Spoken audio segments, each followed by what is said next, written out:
आज हम लोग बात करने वाले हैं बीए पार्ट 1 हिस्ट्री ऑनर्स का। ये पेपर 2 है। पेपर 2 का ये चैप्टर 8 है और चैप्टर 8 हम लोग मुगल काल के बारे में पढ़ रहे हैं और आज हम लोग शाहजहां के बारे में पढ़ेंगे। और देखिए जितने भी बात आज पढ़ेंगे आज ही के अभी याद कर लेंगे और एक बार हम रिवीजन करवाएंगे। देखिए अंतिम तक इस वीडियो को देखिए और अंतिम तक आपको जरूर याद हो जाएगा। ये कमेंट में बात आप जरूर लिखिएगा, आपको याद हुआ कि नहीं याद हुआ ये सब बात, और ये समझ में आया कि नहीं। देखिए समझदारी के साथ याद करना है, ये नहीं कि रट कर याद नहीं करना है। रट कर याद कीजिएगा तो बहुत दिन तक काम नहीं आता है। समझ कर याद कीजिएगा तो किसी और को भी आप समझा सकते हैं, पढ़ा सकते हैं किसी और को। तो देखिए इससे पहले हम लोग किसके बारे में पढ़े थे? शाहजहां से पहले जहांगीर के बारे में हम लोग पढ़े थे।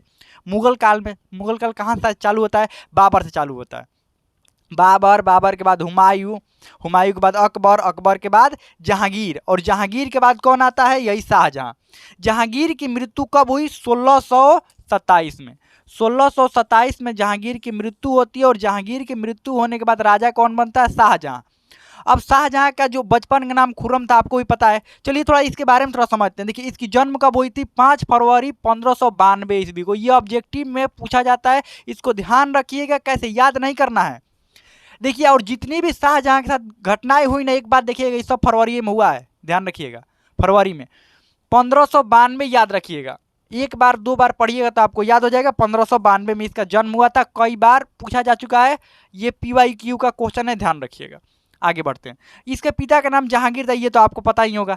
शाहजहां के पिता का क्या नाम था? जहांगीर। इसकी माता का नाम था जगत गोसाई। देखिए जहांगीर की कई पत्नियां थी, जिसमें से 5 पत्नियों के बारे में हम लोग पढ़े हैं। देखिए राजा पहले के होते थे, उनकी बहुत सारी पत्नियां होती थी। कुछ पत्नियां तो ऐसी होती थी दरबार वाले को नहीं पता था कि ये पत्नी भी है इसकी। ध्यान रखिएगा। राजा क्या करते थे, जिधर जाते थे युद्ध करने या कहीं पर भी गए ना, सभी राजा की बात नहीं कर रहे हैं, कहीं पर भी गए, आपने देखा कि यहाँ शादी करने से अपना क्षेत्र विस्तार हो सकता है तो शादी कर लेते थे वहीं पर। तो इसकी 5 पत्नियों के बारे में, जहांगीर के 5 पत्नियों के बारे में कौन कौन पत्नियों के बारे में पढ़े हैं?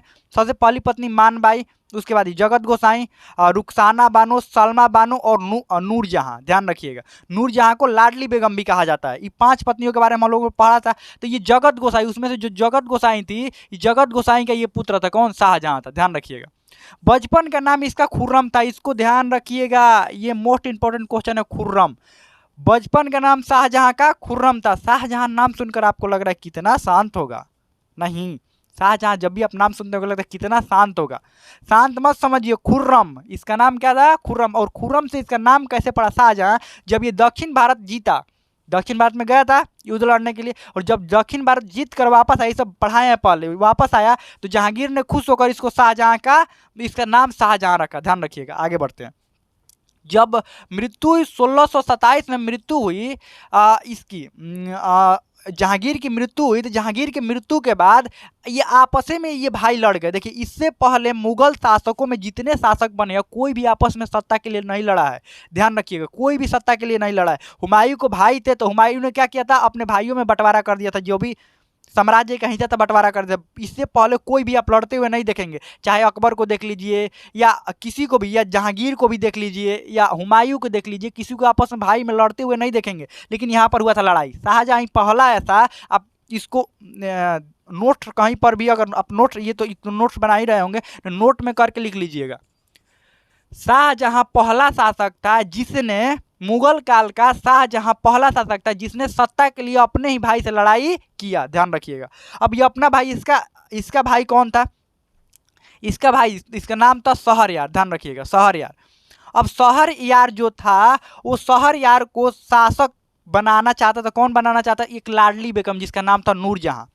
अब देखिए शहरयार जो था, नूरजहां का लड़का नहीं था ये। देखिए और नूरजहां जो थी, इसकी सौतेली माँ थी, आपको पता भी हो, इसकी, शाहजहां की। तो नूरजहां सबसे पहले चाहती थी कि शाहजहां ही शासक बने, लेकिन नूरजहां और शाहजहां के बीच कुछ विवाद हो गया। तो नूरजहां, जब विवाद हो गया तो नूरजहां अब चाहने लगी किसको, कि कौन शासक बने? शहरयार। शहरयार जो कि इसी के भाई था, ध्यान रखिएगा। और इसका सौतेला भाई था, इसकी ये जगत गोसाई का पुत्र नहीं था वो, ये तो जगत गोसाई के पुत्र शाहजहां। शहरयार जगत गोसाई के पुत्र नहीं था, ध्यान रखिएगा। तो ये अब जगत गोसाई को कौन? नूरजहां, जो इसकी सौतेली माँ थी नूरजहां, वो चाहने लगी वो जो शहरयार है वो शासक बने। ये गया था युद्ध लड़ने, तब तक इसके पिता की हो गई मृत्यु, जहांगीर की। और जहांगीर की मृत्यु होते ही कुछ दरबार वालों को बुलाया उसने, किसने? नूरजहां, जब आप जहांगीर के शासनकाल के बारे में पढ़ेंगे तो उसमें देखेंगे कि उनके पांचों पत्नियों में सबसे अधिक जो बात चलता था वो नूरजहां को चलता था, उसको लाडली बेगम कहा गया है, ध्यान रखिएगा। और यहाँ तक बात आता है कि जहाँ जहाँ जहांगीर का सिग्नेचर होता था शाही फरमान पर ना, वहाँ पर उसका भी सिग्नेचर होता था। समझिए इतना दबदबा था उसके दरबार में। तो जब दबदबा था तो उसने क्या किया, शहरयार को बुलाकर, मतलब शहरयार वहीं पर था इस दरबार में और ये गया था युद्ध लड़ने, शहरयार को बना दिया राजा। अब बताइए मार झगड़ा होने वाली बात हुआ कि नहीं हुआ। सभी लोग चाहते थे कि शाहजहां शासक बने जहांगीर के बाद, लेकिन उसने शहरयार को बना दिया। जहांगीर को जब ये खबर मिली कि तुम्हारे पिता की मृत्यु हो गई है, और ये मृत्यु कब हुई थी, नवंबर 1627 में जब पता चला इसको कि मृत्यु हो गई है पिताजी की और उसने शासक बना दिया, तो इधर वापस लौट आइए। और ये शहरयार को पता था ही कि आएगा तो लड़ाई होकबे करेगा। दोनों जब मिले अब हुआ लड़ाई, दोनों में युद्ध हो गया। ये पहला युद्ध था मुगल काल में जो शासन के लिए युद्ध हो रहा था। युद्ध हुआ और युद्ध होने के बाद फाइनली जीतेगा कौन, शाहजहां, क्योंकि शाहजहां के पक्ष में अधिक ताकतवर सेना थी और शाहजहां कई अभियानों का नेतृत्व कर चुका था। आपने जहांगीर के बारे में पढ़ा होगा तो जाना भी होगा कि दक्षिण भारत के जो बड़े बड़े जो शासक थे, चाहे मलिक अंबर हो जाए, चाहे कोई भी हो जाए, या कोई भी डिफिकल्ट युद्ध लड़ना हो, पहाड़ी क्षेत्र में युद्ध लड़ना हो, सब जानता था कौन, शाहजहां। तो बताइए शहरयार को हराना कोई कठिन काम था क्या इसके लिए, नहीं। शहरयार को ऐसे ही निपटा दिया। उसके बाद क्या हुआ, इसने अपना राज्याभिषेक कब करवाया, 24 फरवरी 1628 को राज्याभिषेक करवाया और फाइनली ये बन गया राजा। राजा बनने के बाद इसने एक उपाधि धारण किया, ध्यान रखिएगा, इस उपाधि का नाम ध्यान रखिएगा, अबुल मुजफ्फर शहाबुद्दीन मोहम्मद साहिब किरण ए सानी। ध्यान रखिएगा क्या क्या, अबुल मुजफ्फर शहाबुद्दीन, एक लाइन में पहले याद रखिएगा, अबुल मुजफ्फर शहाबुद्दीन। उसके बाद मोहम्मद साहिब तो ऐसा ही याद रहेगा, मोहम्मद साहिब किरण ए सानी, 2-3 बार पढ़िएगा याद हो जाएगा आपको। आगे बढ़ते हैं। इसकी पत्नी, अब देखिए इसकी शादी 1612 ईस्वी में ही हो गई थी। राजा बनने से पहले इसकी क्या हो गई थी, शादी हो गई थी। 1612 ईस्वी में इसकी शादी हो गई थी, किससे, अंजुमन बानो बेगम से। अब अंजुमन बानो बेगम कौन थी, अभी नूरजहां की बात हम लोग किए थे ना, नूरजहां जो किसकी पत्नी थी, जहांगीर की पत्नी थी और इसकी सौतेली माँ थी। नूरजहां और शाहजहां की पहले बहुत बनता था, मतलब ऐसा होता था कि एकदम इसको लग रहा था ना शाहजहां को यही हमारी प्रिय माँ है एकदम। इसकी अपनी माँ जो थी इससे ज़्यादा इसको किसको मानता था, ये नूरजहां को। क्यों मानता था, देखिए क्यों मानता था, क्योंकि ये जो अंजुमन बानो बेगम थी, ये नूरजहां का जो भाई था असफ खा, इसकी पुत्री थी। इसकी पुत्री कौन थी, इसकी पुत्री थी अंजुमन बानो बेगम। अंजुमन बानो बेगम और शाहजहां को करना था शादी इसकी पुत्री से। तो इसकी पुत्री से शादी करने के लिए क्या करना पड़ेगा, शाहजहां को पहले इसको अपने पक्ष में करना पड़ेगा। ये अपने भाई से बात करेगी और भाई जब मान जाएगा तो ये अपने आप ये अपने पुत्री की शादी किससे कर देगा, शाहजहां से। इसलिए शाहजहां ने इससे करीबी बढ़ाया था कि हाँ यही तो हमारी माँ है, समझ रहे हैं। यह अपने माँ से ज़्यादा मानता था किसको, नूरजहां को। शादी होने के बाद, जब अब तो शादी हो गया, शादी होने के बाद उस तरीका से नहीं मानता था जैसे अब शादी होने के बाद दोनों के बीच क्या हो गई, अब ये माँ और बेटे का रिश्ता धीरे धीरे क्या होने लगा, खत्म होने लगा, क्योंकि नूरजहां का कोई बातें नहीं मानता था। कौन, शाहजहां। पहले मान रहा था शादी के पहले, क्योंकि इसको पता था कि नूरजहां रहेगी तभी तो शादी करवाएगी।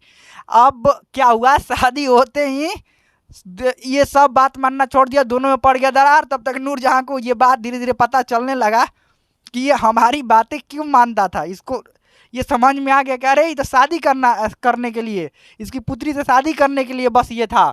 तब इसने क्या किया, इसका और शहरयार, ये और एक और ये थी और शहरयार था, इसी के भाई शहरयार था। तो शहरयार भी इसको बहुत बढ़िया से मानता था, किसको, नूरजहां को। तब नूरजहां ने शहरयार को क्या बनाया, शासक बनाने के मतलब थी कि शासक बनाना है, और शासक तो बना ही दी थी। अब इन दोनों में युद्ध हो गया, शहरयार हार गया तो बस का काम खत्म हो गया। तो यह अंजुमन बानो बेगम, जिसको उपाधि दिया गया मलिका ए जमानी, जिसको उपाधि इसने शादी के बाद कौन सी उपाधि दी, मलिका ए जमानी की उपाधि। इसको ध्यान रखिएगा, ये ऑब्जेक्टिव में पूछा जाता है, मलिका ए जमानी। और बाद में इसी का नाम पड़ा मुमताज महल। और जो ताजमहल देखते हैं ना, इसी के याद में बनवाया गया है, ध्यान रखिएगा। ताजमहल जो देखते हैं किसके याद में बनवाया गया, मुमताज महल। और एक बात समझिए, यहाँ पर क्या हुआ, 1612 में शादी हुई और 1612 में शादी हुई, उसके बाद इसके ध्यान रखिएगा अंजुमन बानो बेगम, इसके 14 कुल पुत्र हुए। कितने पुत्र? 14 पुत्र। और ये अंतिम में पुत्र नहीं मतलब 14 बच्चे हुए इसके। कितने बच्चे? 14 बच्चे हुए, ध्यान रखिएगा। और अंतिम बच्चे को जो 14वां बच्चा था उसको जन्म देते समय 1631 में इसकी हो गई मृत्यु। 1631 में मृत्यु हो गई। तो क्या 14 के 14 बच्चे जिंदा रहे? नहीं। उसमें से मात्र देखिए कितना ये है, ये 4 है, ये 3 है, कुल 7 बच्चे ही जिंदा रहे। बाकी बच्चों को हो गई, बाकी 7 बच्चों को हो गई मृत्यु। अब क्या होता था पहले? क्या होता था पहले? जो शिशु मृत्यु दर था बहुत अधिक था भारत में भी। ये तो बहुत पहले की बात हो रही है ना, उसमें शिशु मृत्यु दर बहुत अधिक था और माता की भी मृत्यु हो जाती थी, ध्यान रखिएगा। तो देखिए इसके 14 बच्चों का जन्म दिया इसने, मात्र 7 ही बच पाए और अंतिम में इसकी भी क्या हो गई? मृत्यु हो गई। 1631 में इसकी भी मृत्यु हो गई और इसके मृत्यु के ठीक 22 साल बाद क्या बनकर तैयार हुआ? ठीक 22 साल बाद, यानी कितना हो जाएगा? 1652, 1651-52 में बनकर तैयार हुआ ताजमहल, ध्यान रखिएगा। और किसके याद में बना है ताजमहल? मुमताज महल की याद में बना है ताजमहल। चलिए इसको यहीं पर रहने देते हैं, ताजमहल के बारे में ज़्यादा विस्तार से नहीं पढ़ेंगे, उसको अलग आप कहिएगा तो वीडियो बनाकर बता देंगे। आगे बढ़ते हैं। अब इसके पुत्र और पुत्रियों के बारे में थोड़ा समझ लेते हैं, पुत्र पुत्री क्या थे। देखिए इसके पुत्र 4 थे और लड़की 3 थी। अब इसके सामने सामने नाम क्यों लिखे? अब नाम इसलिए सामने सामने लिखा गया है, कभी भी पढ़ते समय आप भी अपने नोट्स में नाम ऐसे ही लिखिएगा, ध्यान रखिएगा। क्यों? क्योंकि जो इसके बाद, अब देखिए शाहजहां के बाद भी ये चारों में से कोई ना कोई राजा बनेगा। अब ये राजा बनने के लिए सपोर्टर को भी तो होना जरूरी है। आईपीएल देखा है ना, कितने सपोर्टर होते हैं ना सपोर्टर। तो वैसे ही, और आपको एक वाक्य सुना रहे हैं, सुनिए ध्यान से। एक था, क्या था, पंजाब में एक, पंजाब में का ये न्यूज है, पंजाब में एक अभी से कुछ साल पहले, मतलब 1-1.5 साल पहले चुनाव हो रहा था और एक उम्मीदवार खड़ा था उस चुनाव में। वो चुनाव मतगणना जब हुआ तो मतगणना के बाद वो उधर से रोते हुए निकला। तो इधर मीडिया वाले खड़े थे, वो पूछ रहे थे, मीडिया वाले को लगा ना कि ये हारा है ना तो इसीलिए ये रो रहा है। तो उससे पूछा कि आप रो क्यों रहे हैं? चलिए कोई बात नहीं, हार जीत लगी रहती है। तो वो क्या कह रहा है, वो कैंडिडेट जो था वो कह रहा है कि देखिए मुझे हारने का कोई दुख नहीं है, मुझे दुख इस बात का है कि मेरे घर में कुल 8 वोट देने वाले लोग हैं और वो वोट देने भी गए थे और मुझे मिला है सिर्फ 5 वोट। आप समझ रहे हैं? इसीलिए वो खूब रो रहा था कि मुझे कितना मिला है? 5 वोट। मतलब उसी के घर में उसी का सपोर्टर नहीं है, समझ लीजिए। ठीक ऐसे ही ये सब एक दूसरे के सपोर्टर थे। देखिए दारा सिकोह को राजा कौन बनाना चाहती थी? जहांआरा, जो कि इसकी बहन थी। सब एक ही माँ के सब बच्चे थे, ध्यान रखिएगा। जहांआरा। औरंगजेब को कौन बनाना? रोशन आरा बनाना चाहती थी और गौहन आरा जो थी ये मुराद बख्श की जो सपोर्टर थी। और शाह सूजा का कोई सपोर्टर नहीं था, शाह सूजा की कोई सपोर्टर नहीं थी। इधर क्या क्या नाम है? दारा सिकोह, औरंगजेब, मुराद बख्श, शाह सूजा। ठीक, इधर जहांआरा, रोशन आरा, गौहन आरा, ध्यान रखिएगा। जहां, रोशन, गौहन, ध्यान रखिएगा। जहां में रोशनी होगी गहनों के साथ में, ऐसे ट्रिक बना लीजिएगा। जहां में रोशनी होगी गहनों के साथ में, ऐसे करके। अब देखिए ट्रिक नहीं, हम ऐसे ही बता रहे हैं, बस ऐसे याद रखिएगा। जहां में रोशनी होगी गहनों के साथ में, तो जहां रोशन और गौहन, सब में आरा लगा लेना है। जहां आरा, रोशन आरा, गौहन आरा। इधर दारा सिकोह, औरंगजेब तो यादें हैं, मुराद बख्श, शाह सूजा, ये सब इसका सपोर्टर है, ध्यान रखिएगा। लेकिन बाद में कौन राजा बनेगा तो हम लोग को पहले ही पता है, नहीं पता है? औरंगजेब राजा बनेगा। चलिए आगे बढ़ते हैं। इसको शासक बनते हैं तो सबसे पहले तो अपने भाई शहरयार से लड़ा इसने, कौन? ये शाहजहां। उसके बाद कुछ विद्रोह भी देख लेते हैं, इसके कौन कौन विद्रोह हुए। और विद्रोह क्यों देखेंगे? क्योंकि सब्जेक्टिव क्वेश्चन लिखते समय हमें विद्रोहों के बारे में समझना है, या ऑब्जेक्टिव क्वेश्चन भी आपको विद्रोह से पूछ दिए जाते हैं। देखिए सबसे पहला जो विद्रोह हुआ वो तो 1623 में विद्रोह हो गया था, ध्यान रखिएगा। ये राजा बना कब? सॉरी, सबसे इसके राजा बनने से पहले भी कई विद्रोह हो रहे थे। 1623 में विद्रोह हुआ, लेकिन उस समय शासनकाल किसका था? उस समय जहांगीर का शासनकाल था, यही निपटा देता था। शाहजहां ने कई विद्रोहों को निपटाया है। 1623 का विद्रोह हो गया, या उससे पहले विद्रोह हो गया, या दक्षिण भारत में जो मलिक अंबर द्वारा विद्रोह किया गया था, सारे विद्रोहों को निपटाया कौन था? शाहजहां। तो शाहजहां को विद्रोह निपटाने का बहुत कुशल मतलब ज्ञान था, इसको पता था कि विद्रोह को निपटाते कैसे हैं। ठीक, तब जैसे ही इसने शासक बना, ये शासक बनते हैं, इसको सबसे पहला विद्रोह 1628 में शासक बना, उसी समय विद्रोह हो गया, बुंदेलों द्वारा विद्रोह कर दिया गया। वहाँ के जो सरदार जुज्जर सिंह, उसके द्वारा विद्रोह कर दिया गया बुंदेलखंड के। अब क्या हुआ यहाँ पर, इस विद्रोह में हुआ क्या, इसने कहा ना कि हम आपके अंतर्गत रहबे नहीं करेंगे। तब इसके और इसके भेजा गया सेना के, शाहजहां के भेजा गया सेना के बीच युद्ध हुआ और फाइनली इसने आत्मसमर्पण कर दिया। जूझर सिंह आत्मसमर्पण कर दिया। आत्मसमर्पण करने के बाद इसने क्या किया, ये आत्मसमर्पण कर दिया। फिर कुछ दिनों बाद इसने क्या किया, कुछ दिनों बाद ये किया ये ना, यहाँ पर इसने जूझर सिंह ने कुछ दिनों बाद इसको वापस अपना लौटा दिया गया, इसको अपना मतलब जो इसका साम्राज्य था जो भी बुंदेलखंड का इसने हिस्सा जीता था, वो हिस्सा को इसने जो भी बुंदेलखंड के हिस्सा में ये शासन करता था, वो हिस्सा को वापस इसको लौटा दिया गया कुछ शर्तों के साथ में। फिर इसने क्या किया, जो भी और मुगल साम्राज्य के अंतर्गत और कई क्षेत्र आते थे, तो मुगल साम्राज्य का ये शर्त है कि देखिए ये मेन राजा हो गए ना, तो आप आपस में नहीं लड़ सकते, दो छोटका छोटका राजा आपस में नहीं लड़ सकते। ये नहीं कि आप लड़कर इसको अपना सत्ता कब्जा कर लीजिए, आप लड़कर इसको सत्ता कब्जा करते, धीरे धीरे बड़े हो जाएंगे, एक दिन इसी मुगलों को निपटा देंगे। तो इसने यही काम किया, अपने बगल वाले क्षेत्र पर कब्जा कर लिया इसने। जब ये पता चला शाहजहां को, तो शाहजहां ने कुछ मंत्रियों को भेजा समझाने के लिए, देखो ऐसा मत करो नहीं तो बाकी तुम्हारा मतलब काम तो तमाम करिए देंगे। तो इसने नहीं समझा, इसने सोचा है क्या कर लेगा ये, कुछ कर लेगा क्या, राजा तो बन गया। अब जो भी भेजेगा शाही सेना को ना भेजेगा, शाही सेना को हम आसानी देख लेंगे। ठीक, बहुत बढ़िया। इसने इसको भेजा औरंगजेब को। ये औरंगजेब से इसको मुलाकात अभी नहीं हुआ था, किसका, जूझर सिंह का मुलाकात नहीं हुआ था। औरंगजेब क्या था, औरंगजेब को भेजा गया। औरंगजेब इससे भी खतरनाक था। ये नहीं अब कहा कि तुम ये करो वो करो, समझाया वमझाया नहीं। जैसे होता है ना, कभी लड़ाई झगड़ा कुछ भी होता है तो कुछ लोग समझौता करवा रहे होते हैं, तब तक तीसरा आता है उसे मारना चालू कर देता है। ठीक है, वैसे कौन था, औरंगजेब था। इसने डायरेक्ट मारपीट चालू कर दिया। यहाँ जाने का मारपीट मतलब समझते हैं, युद्ध, और इसको मार दिया डायरेक्ट। अब इसको आत्मसमर्पण करने का मौका भी नहीं दिया। जूझर सिंह उस समय आत्मसमर्पण किया था, इस बार मौका ही नहीं दिया। कह रहा है कि इसने कहा कि चलो इस बार रोग रोगी दोनों साफ कर देते हैं, इसी को साफ कर देते हैं, पूरा काम खत्म हो गया इनका। अब देखिए उसके बाद खान ए लोदी द्वारा विद्रोह किया गया। और खान ए लोदी कौन था, इन्हीं लोगों का, शाहजहां का ही अफगान सरदार था, इन्हीं के तरफ से लड़ता था। कौन, खान ए लोदी। जब जूझर सिंह जब विद्रोह किया था तो जब पहली बार 1628 में विद्रोह किया था तो दबाने में ये भी गया था, किसके साथ में, शाहजहां के साथ में, शाहजहां की जो शाही सेना थी उसका नेतृत्व में ये भी था, नेतृत्वकर्ता में खान ए लोदी था। और उसने जूझर सिंह को इसने क्या किया, हराने में मदद किया था। और जूझर सिंह फाइनली शुरू में आत्मसमर्पण किया था, लेकिन बाद में ये खान ए लोदी ने विद्रोह कर दिया। अब क्यों विद्रोह किया इसने, ये जब गया इसके दरबार में ना, जीतने के बाद जब गया इसके दरबार में, शाहजहां के दरबार में, तो इसने महसूस किया कि हमें उस तरीका का इज्जत नहीं मिल रहा है जिस तरीका का इज्जत जहांगीर के शासनकाल में हमको मिला करता था। होता है ना शादी में कई रिश्तेदार आते हैं, तो कुछ रिश्तेदारों को लग रहा होता है हमको उतना इज्जत नहीं मिल रहा है जितना हमको इज्जत चाहिए।